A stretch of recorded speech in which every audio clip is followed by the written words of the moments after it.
सभी को नमस्कार। Chemistry bye Kapil Dangi sir YouTube channel पे पढ़ रहे हैं पी ब्लॉक एलिमेंट्स। इसके पार्ट 14 में आज अपन पढ़ेंगे ग्रुप 16 एलिमेंट्स के मतलब कैल्कोजन के फिजिकल एंड केमिकल प्रॉपर्टीज। तो सबसे पहले देखते हैं अपन ग्रुप 16 एलिमेंट्स हैं उसके फिजिकल प्रॉपर्टीज, भौतिक गुणों की अपन बात करते हैं। सबसे पहले तो देखिए फिजिकल प्रॉपर्टीज पढ़ने के लिए एक बार फिर मैं ये तत्व आपके सामने लिख देता हूं कि समूह 16 में कौन कौन से तत्व पाए जाते हैं। ऑक्सीजन, सल्फर, सेलेनियम, टेलुरियम और पोलोनियम। ठीक है, परमाणु क्रमांक की बात करें तो इसका है 8, ये 16। अपन ने कल देखा था कि आवर्त पी खंड में आवर्त द्वितीय और तृतीय में कितने का अंतर है, 8 का। फिर अंतर कितना है, 18 का।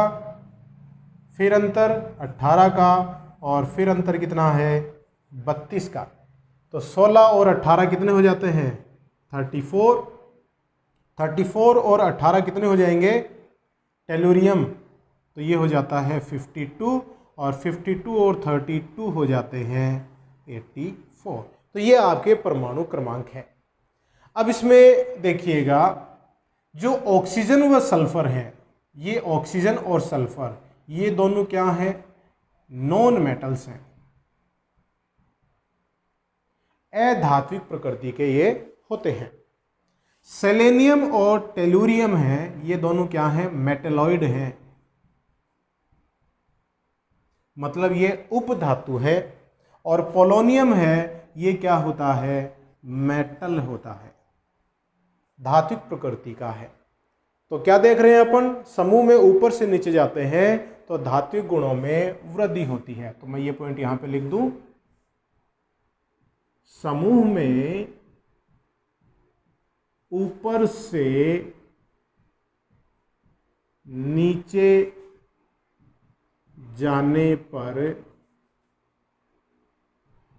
धात्विक गुण बढ़ते हैं।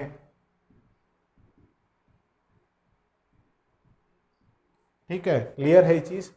अब इसमें जो पोलोनियम होता है, मैं देखो इसके ऊपर स्टार लगा देता हूं। इस तरह से स्टार लगाने का क्या मतलब है कि जो पोलोनियम है वो क्या है, रेडियो एक्टिव है। रेडियो एक्टिव है मतलब रेडियो सक्रिय है, इसका लगातार विघटन होता रहता है और इसमें से विकिरणें निकलती रहती हैं। रेडियो सक्रिय होने के कारण यह विघटित होगा और इसके अर्ध आयु काल का मान होता है, अर्ध आयु काल का मान है इसके लिए 13.8 दिन।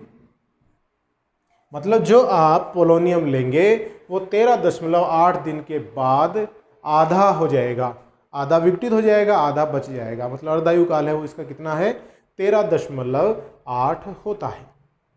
क्लियर।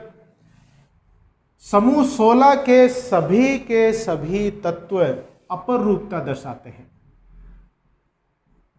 सभी तत्व अपर रूपता दर्शाते हैं।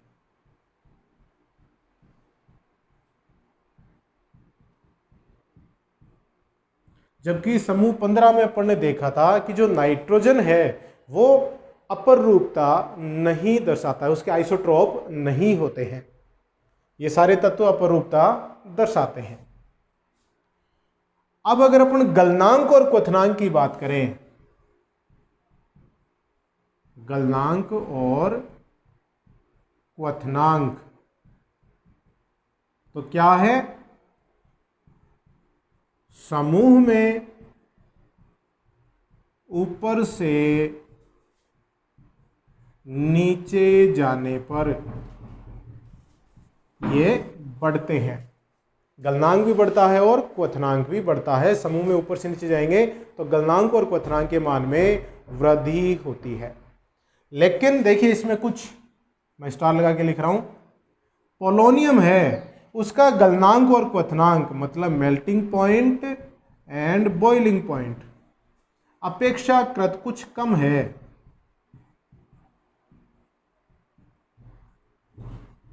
कम होता है। पोलोनियम के गलनांक और क्वथनांक के मान जितने होने चाहिए उससे कम होते हैं अपेक्षाकृत। अब ऑक्सीजन और सल्फर की बात करें तो देखिए, ऑक्सीजन है, ऑक्सीजन के गलनांक व क्वथनांक सल्फर से बहुत कम है,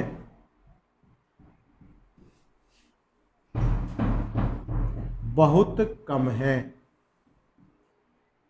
जो ऑक्सीजन है उसका गलनांक क्वथनांक सल्फर से बहुत ज्यादा कम है। तो बहुत ज्यादा कम होने का कारण क्या है? तो कारण देखिए, एक तो जो ऑक्सीजन है वो गैस है, ऑक्सीजन है वो क्या है? गैस है। और सल्फर क्या है? ठोस है। सल्फर है वो ठोस होता है। क्यों होता है ऐसा? क्योंकि ऑक्सीजन है वो द्विपरमाणुक होता है, O2, इसकी परमाणुकता का मान 2 है, O2 के रूप में ये रहता है। जबकि सल्फर है ये बहुपरमाणुक होता है, इसकी परमाणुकता का मान 2 से ज्यादा है, S8 के रूप में यह रहता है। इसलिए सल्फर है उसके गलनांक क्वथनांक ऑक्सीजन की तुलना में बहुत ज्यादा है। अब इसमें पूरे समूह में एकमात्र सल्फर ही ऐसा तत्व है जिसमें कैटेनेशन की प्रॉपर्टी होती है। कैटेनेशन का मतलब श्रृंखलन का गुण पाया जाता है। यह कैटेनेशन दर्शाता है या श्रृंखलन का गुण दर्शाता है। सबसे ज्यादा श्रृंखलन का गुण किसमें पाया जाता है? कार्बन में। कार्बन बहुत लंबी लंबी श्रृंखलाएं बनाता है। हाइड्रोकार्बन अपन देखते हैं तो लंबी लंबी श्रृंखलाएं कार्बन की पाई जाती हैं। तो श्रृंखलन का गुण सल्फर में भी पाया जाता है। तो इस समूह में एकमात्र तत्व है सल्फर जो कैटेनेशन प्रॉपर्टी दर्शाता है, श्रृंखलन के गुण दर्शाता है। तो ये हो गए इसमें भौतिक गुण। अब देखिए, अपन देखते हैं इसके रासायनिक गुण, बड़े ही इंपॉर्टेंट हैं इसके रासायनिक गुण। जैसे अपन ने समूह 15 में भी देखा था वैसे ही अपन समूह 16 में भी देखेंगे, या पूरे पी खंड में अगर अपन देखें तो अपन क्या देखते हैं कि पी खंड में आवर्त द्वितीय के तत्व, आवर्त द्वितीय के तत्व जैसे नाइट्रोजन है, जैसे ऑक्सीजन है, जैसे फ्लोरीन है, ये आवर्त द्वितीय के तत्व हैं। आवर्त द्वितीय के तत्व अपने समूह के अन्य तत्वों से गुणों में भिन्नता दर्शाते हैं, जिसे अपन कहते हैं इनका असामान्य व्यवहार। तो वही चीज अपन यहां पे देखेंगे। तो देखिए, केमिकल प्रॉपर्टीज में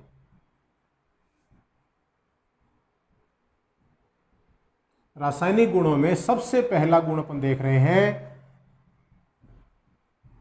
ऑक्सीजन का असामान्य व्यवहार, एबनॉर्मल बिहेवियर ऑफ ऑक्सीजन। तो देखिए, ऑक्सीजन है, जैसे ये समूह 16 ले रहे हैं अपन, इस समूह 16 का ऑक्सीजन का आवर्त द्वितीय है, सल्फर तीसरा आवर्त, सेलेनियम 4, इस तरह से अपन आगे देखते हैं। तो ऑक्सीजन है वह अपने समूह के अन्य तत्वों से गुणों भिन्नता दर्शा रहा है, असामान्य व्यवहार दर्शा रहा है। तो उसके कारण देखिए क्या है, रीजन क्या है उसके पीछे, what is the reason behind abnormal behaviour of oxygen. तो कारणों में देखिए, सबसे पहले क्या है, ऑक्सीजन का देख रहे हैं छोटा आकार, ऑक्सीजन का आकार है वो छोटा होता है। दूसरा, उच्च आवेश घनत्व,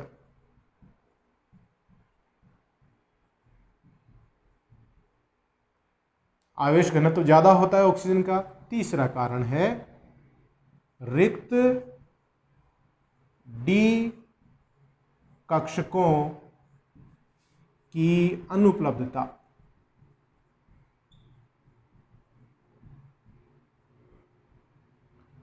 चौथा कारण है इसमें उच्च आयनन ऊर्जा। और पांचवा कारण लिख सकते हैं अपन उच्च विद्युत ऋणता।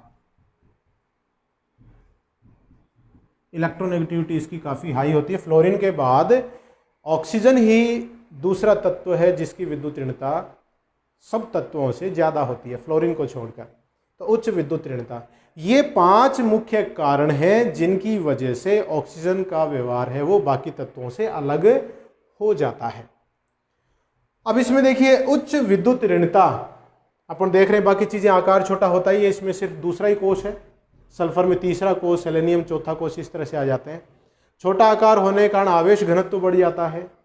ऑक्सीजन का इलेक्ट्रॉनिक विन्यास अगर अपन देखें 2s2 2p4 दूसरा ही कोष है, तो दूसरे कोष में डी कक्षक होते ही नहीं है, बाकी अन्य तत्वों में रिक्त डी कक्षक उपलब्ध होते हैं। उच्च आयनन ऊर्जा, छोटा आकार होने के कारण ऑक्सीजन है उसके बाह्यतम इलेक्ट्रॉन नाभिक के निकट होते हैं, तो उनको निकालना आसान नहीं है, इसलिए उनकी आयनन ऊर्जा का मान उच्च है। और विद्युत ऋणता मतलब जिसके साथ ये बंध बनाएगा उस बंध के इलेक्ट्रॉन ये प्रबलता से अपनी ओर आकर्षित करता है, इसलिए इसकी विद्युत ऋणता क्या है, उच्च है। अब विद्युत ऋणता से संबंधित एक क्वेश्चन मैं यहां पे लिख रहा हूं। क्वेश्चन क्या है, सामान्य तापमान पर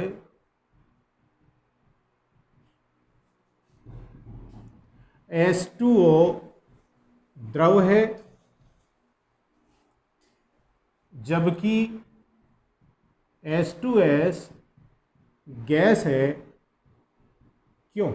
ये क्वेश्चन बहुत बार बोर्ड एग्जाम में पूछा गया है, ये क्वेश्चन है आपके सामने। तो देखिए अपन इसको कैसे एक्सप्लेन करेंगे। इसका अगर अपन हल देखें, इसका उत्तर देखें, तो दोनों की संरचनाएं बना लेते हैं। ये O, इस पर ये H लगा दिया, और ऑक्सीजन पर 2 लोन पेयर हैं। वैसा ही सल्फर में होगा, सल्फर पे 2 H है और उस पर भी 2 लोन पेयर है। क्लियर? अब ऑक्सीजन की विद्युत ऋणता सल्फर की तुलना में बहुत ज्यादा है और हाइड्रोजन की तुलना में बहुत ज्यादा है। तो देखिए क्या होगा, ये ऑक्सीजन है, OH बंध के इलेक्ट्रॉन अपनी ओर आकर्षित करेगा, तो ऑक्सीजन पर आंशिक ऋणावेश और हाइड्रोजनों पर आंशिक धनावेश उत्पन्न हो जाते हैं, क्योंकि विद्युत ऋणता उच्च होने के कारण बंध के इलेक्ट्रॉन किधर चले गए, ऑक्सीजन की तरफ चले गए। तो ये अणु कैसा हो जाता है, ध्रुवीय अणु हो जाता है। जबकि सल्फर की विद्युत ऋणता है वो हाइड्रोजन से बहुत ज्यादा नहीं है, तो ये सल्फर इस SH बंध के इलेक्ट्रॉनों को अपनी ओर आकर्षित नहीं कर पाएगा, और आकर्षित नहीं कर पाएगा तो यह अणु ध्रुवीय प्रकृति का नहीं होगा। H2S है वो ध्रुवीय प्रकृति का नहीं होगा। अब H2O के ध्रुवीय प्रकृति का हो जाने के कारण क्या होता है, ये H2O का एक अणु, ये H2O का दूसरा अणु, ये H2O का तीसरा अणु, और इधर भी, यहां इधर यूं, इसमें क्या हो जाते हैं, जल का प्रत्येक अणु ध्रुवीय प्रकृति का होने के कारण 4 अन्य जल के अणुओं के द्वारा अंतरा अणुक हाइड्रोजन बंधों से जुड़ा होता है। देखिए ये हाइड्रोजन, ये ऑक्सीजन, इसमें क्या हो गया, हाइड्रोजन तो क्या है, आंशिक धनावेशित है, और ऑक्सीजन क्या है, आंशिक ऋणावेशित है। उनके मध्य ये हाइड्रोजन बंध बन गया, तो ये क्या है, अंतरा अणुक हाइड्रोजन बंध है। तो अंतराणुक हाइड्रोजन बंध बन जाने के कारण सामान्य तापमान पर जल तो द्रव प्रावस्था में होता है और H2S है वो गैसीय प्रावस्था में होती है।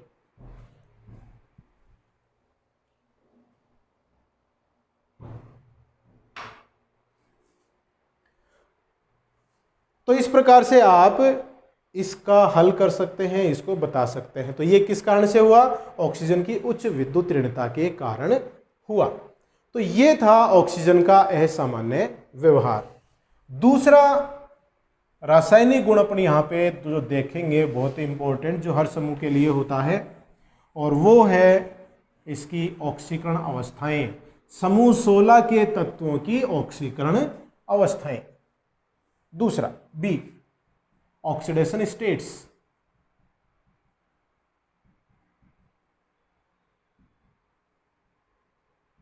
ऑक्सीकरण अवस्थाएं।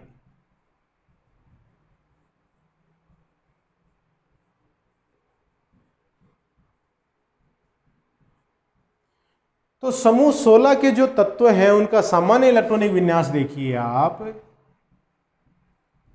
सामान्य इलेक्ट्रॉनिक विन्यास। तो सामान्य इलेक्ट्रॉनिक विन्यास क्या है इनका, NS2Np4, ये इनका सामान्य इलेक्ट्रॉनिक विन्यास होता है। अब देखिए यहां पर अगर ये 2 इलेक्ट्रॉन ग्रहण कर लें तो ये जो p कक्षक है ये पूर्ण पूरित हो जाते हैं। तो 2 इलेक्ट्रॉन ग्रहण करेंगे, इसका मतलब ये -2 ऑक्सीकरण अवस्था दर्शा सकते हैं। 2 इलेक्ट्रॉन अगर त्याग दें तो ये +2 ऑक्सीकरण अवस्थाएं दर्शाएंगे। साथ ही ये इस p कक्षकों के चारों इलेक्ट्रॉन अगर त्याग दें तो +4 ऑक्सीकरण अवस्थाएं दर्शाएंगे। और संयोजी कोष के अगर 6 के 6 इलेक्ट्रॉन त्याग दें तो +6 ऑक्सीकरण अवस्था ये दर्शाते हैं। तो समूह 16 के जो तत्व हैं उनकी मुख्य ऑक्सीकरण अवस्थाएं होती हैं -2, +2, +4 एंड +6, ये ऑक्सीकरण अवस्थाएं हैं।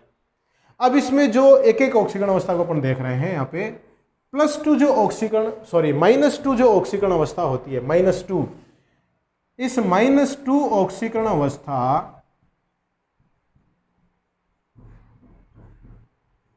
ऑक्सीकरण अवस्था का स्थायित्व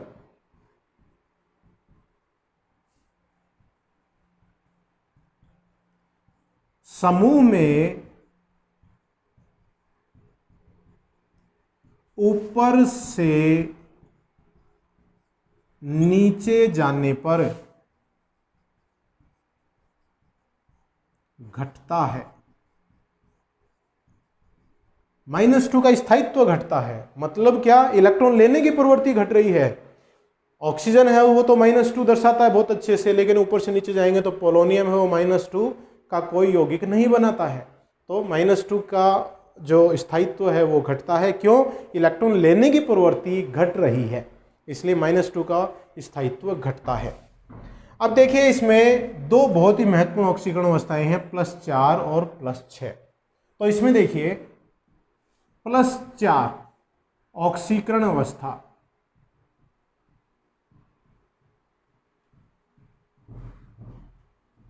इसके लिए अगर अपन देखें तो समूह में ऊपर से नीचे जाने पर क्या होता है, स्थायित्व बढ़ता है। +4 ऑक्सीकरण अवस्था का स्थायित्व बढ़ रहा है। और +6 के लिए देखें, +6 ऑक्सीकरण अवस्था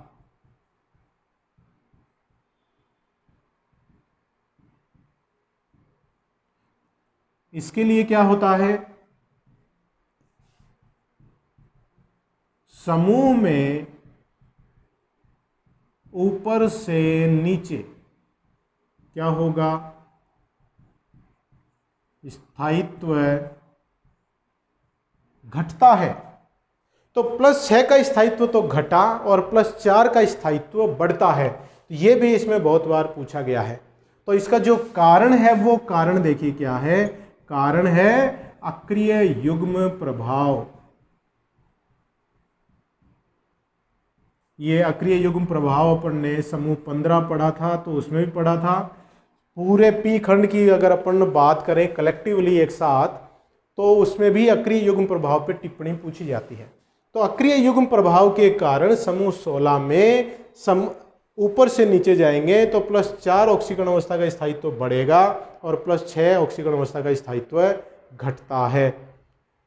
अक्रिय युग्म प्रभाव क्या है कि जैसे जैसे अपन ऊपर से नीचे जाएंगे, नाभिक में प्रोटॉनों की संख्या बढ़ती चली जाती है, यहाँ 8 या 16, फिर 34, फिर 52 और फिर यहाँ पे 84 हो जाते हैं। तो प्रोटॉनों की संख्या बढ़ने से इस S कक्षक के इलेक्ट्रॉनों पर नाभिक का आकर्षण बल प्रबल हो जाता है। तो इसका निष्कासन है वो बड़ा मुश्किल हो जाता है, ये आसानी से निष्कासित नहीं हो पाते हैं, अभिक्रिया में भाग नहीं लेते हैं। तो सिर्फ कौन से इलेक्ट्रॉन निष्कासित होंगे, P वाले, और P में कितने हैं, 4। तो ऊपर से नीचे जाएंगे तो +4 का निकलना आसान हो जाएगा, S के 2 इलेक्ट्रॉन का निकलना मुश्किल हो जाएगा। ये 2 इलेक्ट्रॉन मतलब इलेक्ट्रॉनों का एक युग्म, ये क्रिया नहीं करेगा, अभिक्रिया में भाग नहीं लेगा, इसलिए इसको कहते हैं अक्रिय युग्म। तो ऊपर से नीचे जाने पर नाभिकीय आकर्षण बल बढ़ने से एस कक्षक के 2 इलेक्ट्रॉन अक्रिय हो जाते हैं, इसलिए इसको अक्रिय युग्म प्रभाव कहते हैं। तो 6 इलेक्ट्रॉन नहीं निकलेंगे, सिर्फ कितने निकलेंगे? 4 निकलेंगे, जो ऊपर से नीचे जाएंगे तब। क्लियर है? अब इन +4 और +6 में से जो +6 है वो तत्वों के ऑक्साइड और फ्लोराइडों के रूप में ही होती है। मतलब +6 ऑक्सीकरण अवस्था, ये जो पोलोनियम और टेलुरियम ये इस तरह से दर्शा रहे हैं, जैसे सल्फर भी दर्शाता है, सेलेनियम, टेलुरियम, पोलोनियम दर्शाते हैं, तो ये किस रूप में है? या तो ऑक्सीजन के साथ बने यौगिकों के रूप में है या फ्लोरीन के साथ बने यौगिकों के रूप में है। क्यों? क्योंकि ऑक्सीजन और फ्लोरीन ही ऐसे तत्व हैं जो इनसे 6 इलेक्ट्रॉन निकालने की क्षमता रखते हैं। उनकी विद्युत ऋणता का मान आवर्त सारणी में सभी तत्वों में सबसे ज़्यादा होती है। ठीक है, तो यह है इसकी ऑक्सीकरण अवस्था समूह 16 के तत्वों की। अब अपन देखते हैं समूह 16 के तत्व जब क्रिया करते हैं तो इनसे जो यौगिक बनते हैं वो किस प्रकार के हैं। तो अपन कुछ विशेष प्रकार के यौगिकों का यहाँ पे अपन अध्ययन करते हैं। तो इसमें जो तीसरा भाग अपन देख रहे हैं तो वो है इसके हाइड्राइड्स या compounds with hydrogen. Compounds with hydrogen, hydrogen के साथ बने यौगिक, हाइड्रोजन के साथ बने यौगिक। तो हाइड्रोजन के साथ बने यौगिक देखिए, इसमें मुख्यतः इस प्रकार के यौगिक बनते हैं H2E। H2E प्रकार के यौगिक बनते हैं। इसमें E क्या है? E है ऑक्सीजन, सल्फर, सेलेनियम, टेलुरियम और पोलोनियम। ये इसमें कोई सा भी हो सकता है। H2E प्रकार के ये है। ठीक है, जैसे H2O, H2S, H2Se, H2Te, H2PO, इस तरह से ये होते हैं। ये हाइड्राइड हो गए एक तरीके से इनके। ठीक है, अब इसमें देखिए समूह में ऊपर से नीचे जाने पर, इन हाइड्राइडों की बात कर रहे हैं अपन, समूह में ऊपर से नीचे क्या क्या होता है। सबसे पहले अपन देखें, स्थायित्व घटता है। तो सबसे ज्यादा स्थायी कौन हो गया? H2O हो गया। तो स्थायित्व का क्रम देखिए, H2O सबसे ज्यादा स्थायी, फिर H2S, फिर H2Se और फिर H2Te और फिर H2PO। ये स्थायित्व का क्रम हो गया। अब ये स्थायित्व का क्रम क्यों हुआ? ये क्रम क्यों है?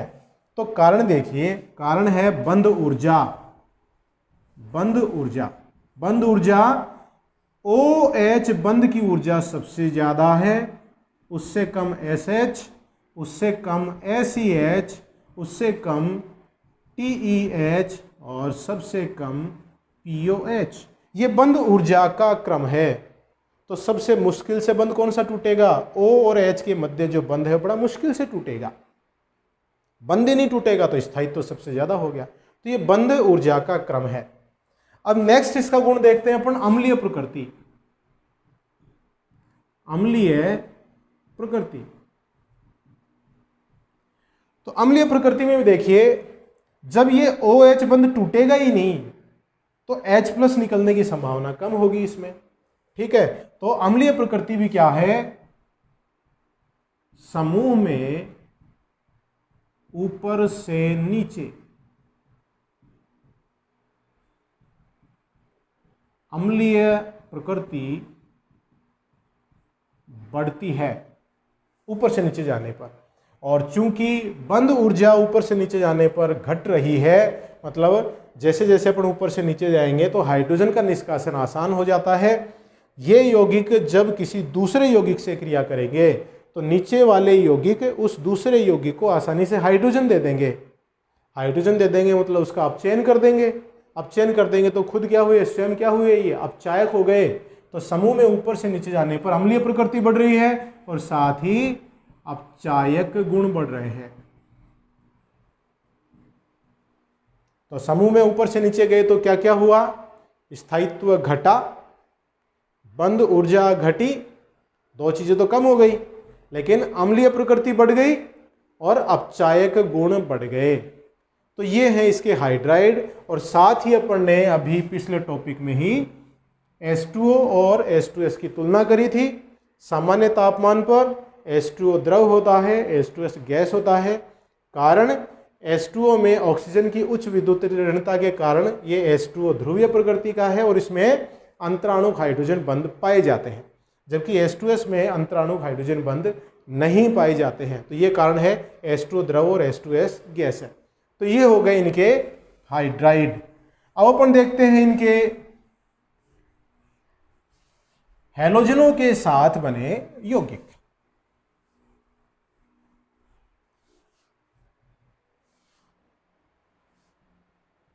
Compounds with halogens.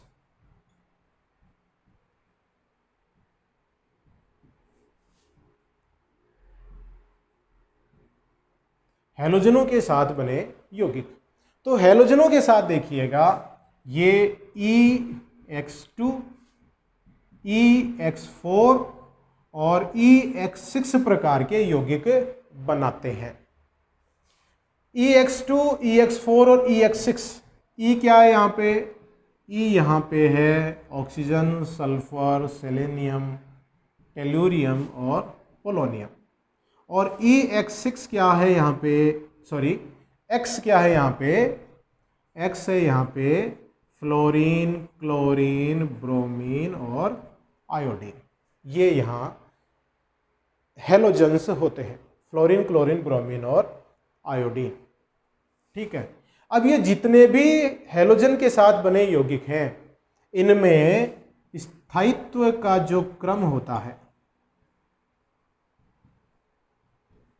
वो होता है सबसे ज़्यादा फ्लोरीन के साथ बने यौगिक, फिर क्लोरीन और फिर ब्रोमीन और फिर आयोडीन। मतलब इन यौगिकों के कैल्कोजन्स के फ्लोरीन के साथ बने यौगिक सबसे ज़्यादा स्थायी हैं और आयोडीन के साथ बने यौगिक सबसे कम स्थायी होते हैं। ठीक है। अब देखिए ऑक्सीजन की बात करें। ऑक्सीजन है वो क्या करता है? सामान्यतः -2 ऑक्सीकरण अवस्था दर्शाता है।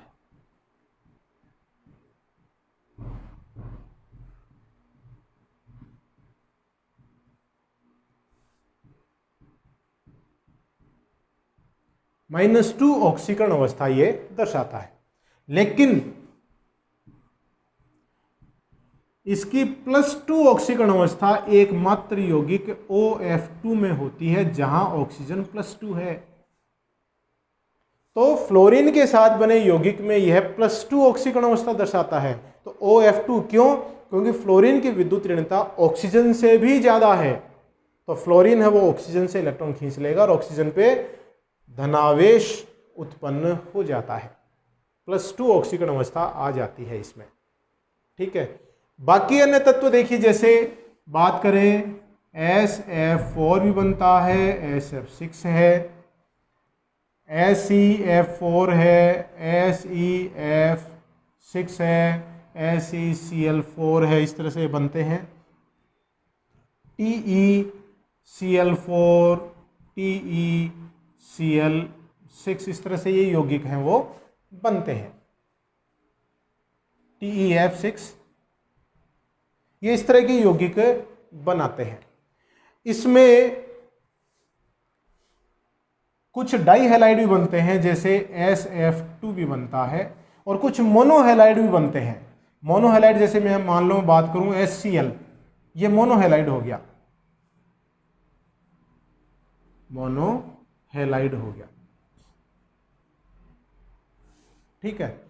अब इनकी जो संरचनाओं की बात करें, जैसे अपन बात करें SF4 की, टेट्राहैलाइड की बात कर रहे हैं, जिसमें से मैं सिर्फ एक उदाहरण ले रहा हूं और ये उदाहरण सभी टेट्राहैलाइडों पर लागू होगा।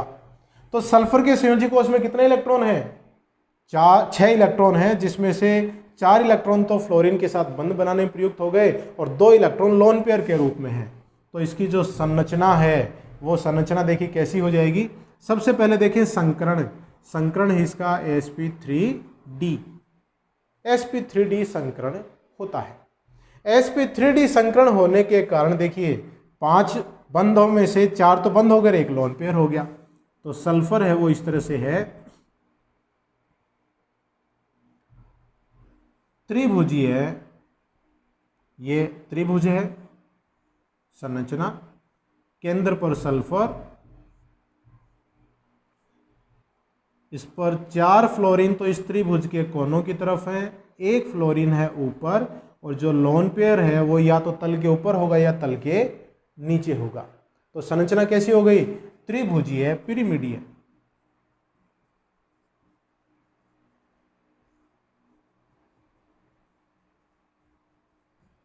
तो इसकी संरचना त्रिभुजीय पिरामिडीय होती है और संकरण कैसा है? sp3d होता है। अगर अपन हेक्सा हैलाइड की बात करें, जैसे SF6 की बात करें अपन, तो इसका संकरण होता है 6 बंध हैं, sp3d2 ये संकरण है। और ज्यामिति कैसी हो जाती है? इस तरह से एक वर्ग बनाओ, वर्ग के कोनों पर आप इस तरह से 4 फ्लोरीन लगा दो। ये 4 फ्लोरीन तो एक तल में हो गई, 1 फ्लोरीन ऊपर और 1 फ्लोरीन तल से नीचे। इन फ्लोरीनों को, ऊपर वाले फ्लोरीन को भी चारों फ्लोरीन से मिला दो और नीचे वाले फ्लोरीन को भी चारों फ्लोरीन से मिला दो। तो संरचना कैसी हो गई? अष्टफलकीय। अष्टफलकीय संरचना होने के कारण इसका प्रत्येक बंध कोण है 90 डिग्री का, और ये जो संरचना ये सममित है, और सममित होने के कारण ये बहुत ज़्यादा स्थायी होती है। SF6 बहुत ज़्यादा स्थायी है, तो SF6 है वो अष्टफलकीय संरचना दर्शाता है, बहुत ज़्यादा स्थायी होता है।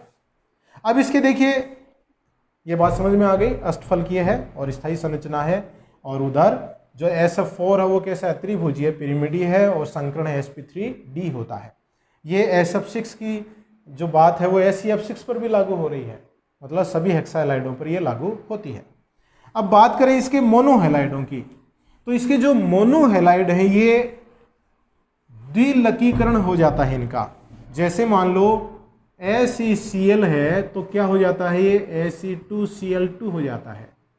HCl है, क्या हो जाता है? H2Cl2 हो जाता है। इनका द्विलकीकरण हो जाता है, और इस तरह से ये जो द्विलकीकरण से जो अणु बना उसकी संरचना इस तरह से होती है। इस तरह की यह संरचना पाई जाती है। वैसे ही Ac2Cl2, Ac ये Cl और ये Cl, इस तरह की यह संरचना बन जाती है।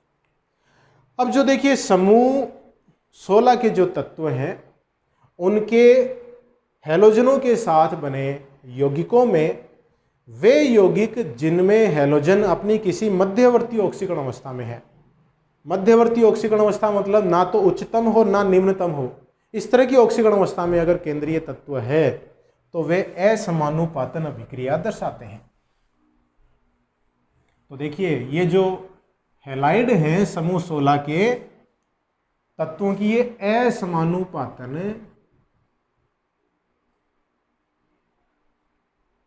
असमानुपातन अभिक्रिया दर्शाते हैं।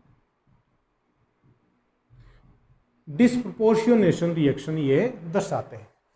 पिछले समूह में भी जो समूह 15 अपन पढ़ रहे थे तो उसमें भी अपन ने इसका उदाहरण लिया था असमानुपातन अभिक्रिया का। क्या होती हैं वे अभिक्रियाएं?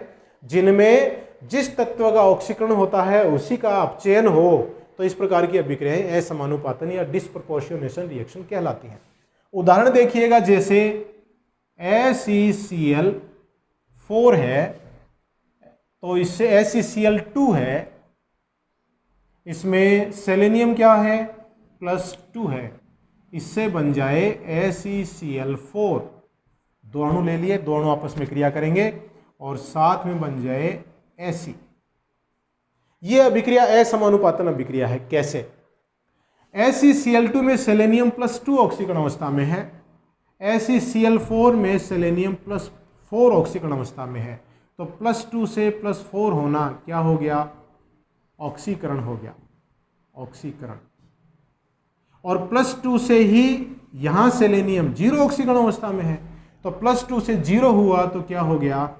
अपचयन। तो इस अभिक्रिया में सेलेनियम का ही ऑक्सीकरण हो रहा है और सेलेनियम का ही अपचयन हो रहा है, तो मतलब अभिक्रिया हो गई असमानुपातन। और सेलेनियम देखिए +2 ऑक्सीकरण अवस्था में है, ठीक है, तो जो +4 भी दर्शाता है। कई +4 ऑक्सीकरण अवस्था में है तो वो +6 भी दर्शा सकते हैं और +2 में भी वापिस से आ सकते हैं। तो ये हो गई असमानुपातन अभिक्रिया और कंपाउंड्स विद हेलोजन। नेक्स्ट अपन देखते हैं समूह 16 के तत्वों के ऑक्सीजन के साथ बने यौगिक।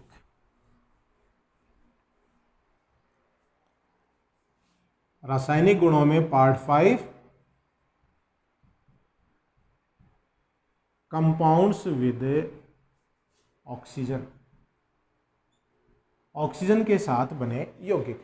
तो ऑक्सीजन के साथ ये 3 प्रकार के यौगिक बनाते हैं, EO, EO2, EO3, मतलब मोनोऑक्साइड, मोनोऑक्साइड, डाइऑक्साइड और ट्राइऑक्साइड। मोनोऑक्साइड हैं, डाइऑक्साइड हैं और ट्राइऑक्साइड हैं। मोनोऑक्साइड में जो केंद्रीय तत्व होगा वो +2 ऑक्सीकरण अवस्था में होगा, डाइऑक्साइड में +4 ऑक्सीकरण अवस्था में होगा और ट्राइऑक्साइड में +6 ऑक्सीकरण अवस्था में होगा। यहाँ पर मैं फिर लिख दूँ, ई क्या है, ऑक्सीजन, सल्फर, सेलेनियम, टेलुरियम और पोलोनियम। अब यहाँ देखिएगा ये EO2 और EO3 हैं, ये ऑक्सीजन नहीं बनाता है, इसमें EO2 व EO3 हैं वो नहीं बनते हैं ऑक्सीजन के द्वारा। बाकी अन्य तत्व मोनोऑक्साइड भी बनाते हैं, डाइऑक्साइड भी बनाते हैं और ट्राइऑक्साइड भी बनाते हैं। उदाहरण देखिए, ऑक्सीजन तो सिर्फ क्या बनाएगा, O2 बनाता है, ऑक्सीजन ऑक्सीजन के साथ जुड़ गया और O3 बनाता है, ओजोन और ऑक्सीजन गैस के रूप में है। सल्फर है वो SO भी होता है, SO2 भी होता है और SO3 भी होता है।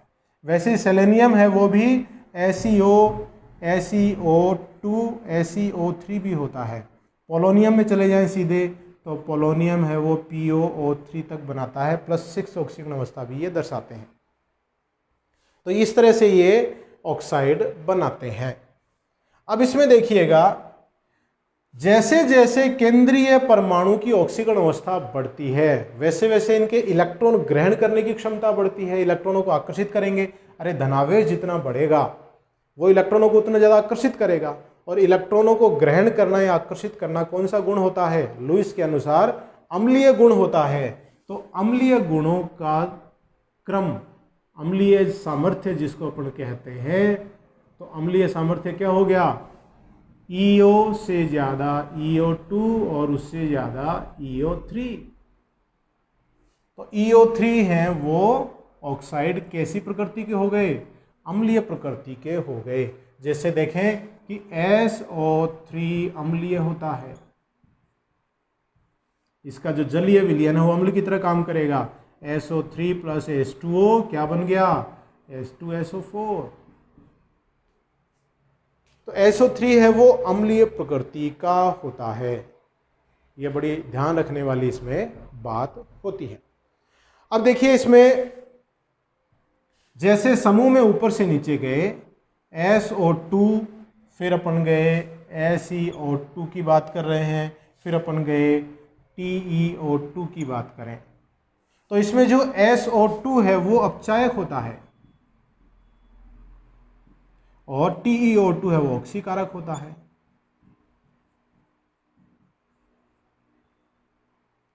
तो ऊपर से नीचे जाते हैं तो इनके डाइऑक्साइड हैं, उनके ऑक्सीकारक गुण बढ़ रहे हैं और अपचायक गुण हैं वो कम होते चले जाते हैं।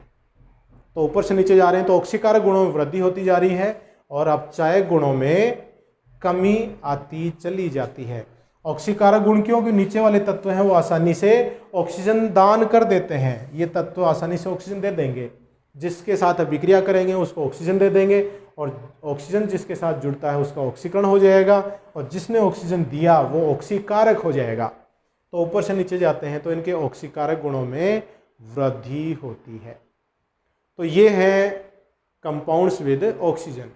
तो ये थे आज के वीडियो में समूह 16 के तत्वों के भौतिक और रासायनिक गुण, जिसमें बहुत से इंपॉर्टेंट प्रकार के क्वेश्चन पूछे जाते हैं। छोटे छोटे क्वेश्चन बहुत से बनते हैं, तो इसको आप ध्यान से पढ़िएगा, ढंग से समझने की कोशिश करिएगा। तो हाथ धोते रहिए, स्वस्थ रहिए, परिवारजनों का ध्यान रखिए, मेरे वीडियोस देखते रहिए। बहुत बहुत धन्यवाद।